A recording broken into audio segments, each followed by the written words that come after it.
Bismillahirrahmanirrahim. Assalamualaikum warahmatullahi wabarakatuh. Alhamdulillah, Allahumma salli ala Muhammad. Qala al-musannifu Ibnu Malikin rahimahullah.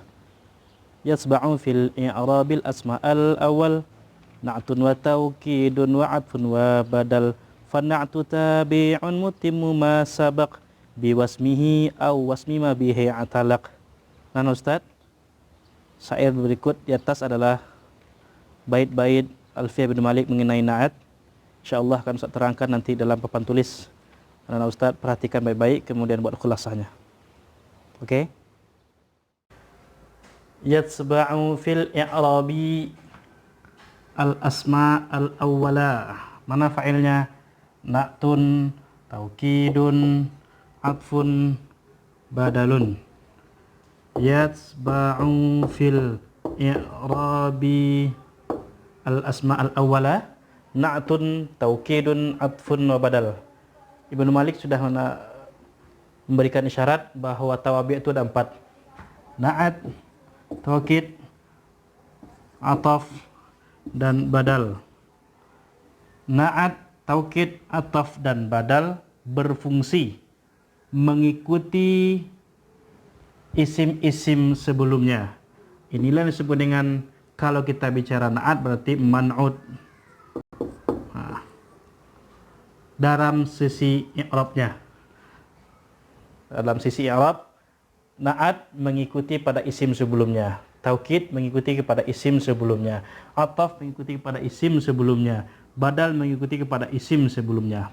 Jadi menerjemahkannya, na'at, taukid, ataf, dan badal mengikuti isim-isim sebelumnya dari segi i'rab. Bila sebelumnya marfu', maka dia menjadi rafa'. Bila dia khafat menjadi khafat. Apabila dia nasab menjadi mansub. Apabila dia jar menjadi majrur. Seperti itu. Lalu apa itu na'at? Ibnu Malik mengatakan na'atulah tabi', mengikuti, tabi'un, mutimmu, menyempurnakan isim sebelumnya. Ya, yang disempurnakan isim sebelumnya. Ya, bukan umdah. Bukan umdah, menyempurnakan saja. Apa yang disempurnakan? Sifat yang ada dalam isim sebelumnya itu. Ini sifat nih maksudnya. Sifat, ada kali sifatnya jelek, sifatnya baik, sifatnya bagus. Nanti saya contohkan. Atau sifat sesuatu isim yang punya kaitan dengan isim sebelumnya. Kalau kita bahasa nahwu kita sekarang disebut ini na'at hakiki. Ini na'at sababi. Yang na'at hakiki ini menjelaskan sifat dari man'ut. Ini menjelaskan sifat dari sesuatu yang berkaitan dengan man'ut itu sendiri. Irtibat, ada irtibat. Irtibat punya keterkaitan yang kuat dengan man'utnya. Contoh na'at hakiki. Marartu bi rajulin karimin. Lihat, sama-sama i'rabnya dalam kondisi majrur. Kalau yang sababi, contohnya marartu bi rajulin karimin abuhu. Nah ini. Yang karim di sini bukan rajulin tetapi abuhu. Si abu ini dengan rajulin punya irtibat. Nah, ini katakan tadi, irtibat punya keterkaitan yang kuat sehingga sah dikatakan na'at sababi. Aku berpapasan dengan seseorang yang mulia bapaknya, yang dermawan bapaknya. Bapaknya dengan dia punya kaitan, disebut irtibat. Maka sah disebut dengan na'at sababi. Sementara di sini memang man'utnya sendiri yang diberi sifat karim. Di sini yang diberi sifat karim adalah bapak si rajulin, bukan si rajulin itu sendiri. Sampai di sini inilah terjemahan dari teks bait syair Alfiyah bin Malik. Saya ulangi. Yatsba'u fil i'rabil asma al-awwal na'tun wa taukidun wa 'atfun wa badal. Na'at, taukid, ataf, dan badal mengikuti isim-isim sebelumnya dalam segi i'rab. Na'at itu sendiri ada yang hakiki mengikuti i'rab sim sebelumnya, atau na'at yang sababi seperti contoh ini dengan syarat ada irtibat, keterkaitan yang kuat antara matbu' dengan yang disifati itu sendiri. Tujuan diberikan na'at adalah yang pertama litaksis,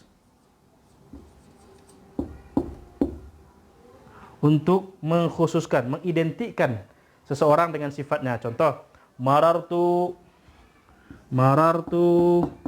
bi Zaidin. Saya berpapasan dengan si Zaid. Masih muncul keraguan. Zaid siapa? Saya berpapasan dengan Zaid. Zaid yang mana? Ada Zaid yang tukang jahit, ada Zaid yang tukang kebun, ada Zaid yang supir, ada Zaid yang guru. Zaid mana? Ternyata yang dimaksudlah Zaid yang tukang jahit. Marartu bi Zaidin khayyatin. Al-khayyat. Al-khayyati. Aku berpapasan dengan Zaid. Zaid mana? Zaid yang khayyat. Zaid yang tukang jahit. Itu fungsi pertama adalah litaksis. Fungsi kedua untuk lil madah. Bismillahirrahmanirrahim. Ar-Rahman menjadi sifat na'at terhadap Allah. Ar-Rahim juga begitu. Ini namanya madah. Yang ketiga, fungsinya untuk dzam. Lidzam.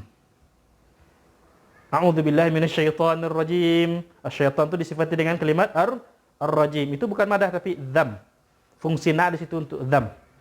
Yang keempat, fungsi na'at adalah litarahum. Untuk kasihan, untuk hibah.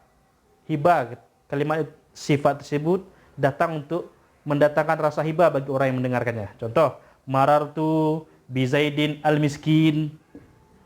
Bi Zaidin al-miskin. Kalimat al-miskin bukan untuk taksis. Ada Zaid yang kaya, Zaid yang miskin, Zaid yang setengah kaya, Zaid yang setengah miskin. Bukan begitu, tapi miskin di sini maksudnya bukan taksis, tetapi litarahum, untuk menimbulkan rasa hibah dalam hati orang yang mendengarkannya. Anak-anak Ustaz,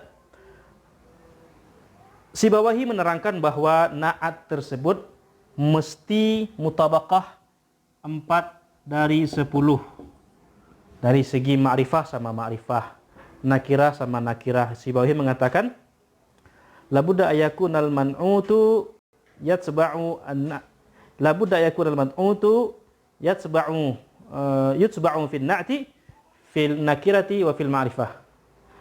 Baik dari segi ma'rifah atau dari segi nakirah harus sama mutabaqah antara na'at dengan man'ut. Sebelum saya akhiri, na'at itu syaratnya mesti isim mushtaq. Contohnya isim fa'il, isim maf'ul. Itu mushtaq. Tetapi kadang-kadang na'at tersebut dalam bentuk jumlah. Atau bahkan na'at adalah dalam bentuk isim jamid. Nanti ada 9 tempat na'at tersebut isim jamid. 9 keadaan na'at boleh menjadi isim jamid. Demikian dulu, insyaAllah nanti kita sambung lagi karena kesempatan sudah terbatas dalam pertemuan minggu kedua di bulan April. Bagaimana anak-anak Ustadz? Tadi sudah diterangkan, tentunya kita tidak bisa interaktif. Ustadz tidak bisa langsung memberi jawaban apabila anak-anak Ustadz masih ada yang ragu. Silahkan kita nanti komunikasikan di WhatsApp group untuk kita diskusikan lebih jauh. InsyaAllah dalam pertemuan berikutnya Ustadz akan sambung dengan keterangan lebih jauh mengenai na'at sababi, na'at haqiqi, syarat-syarat na'at lebih detail lagi insyaAllah. Jazakumullah khairan, tetap di rumah dan selalu istiqamah, tingkatkan imunitas dan tingkatkan ibadah serta hubungan baik bersama keluarga di rumah. Jazakumullah khairan. Aqulu qawli hadza wa aqulu ma tasma'un. Assalamualaikum warahmatullahi wabarakatuh. Sampai jumpa.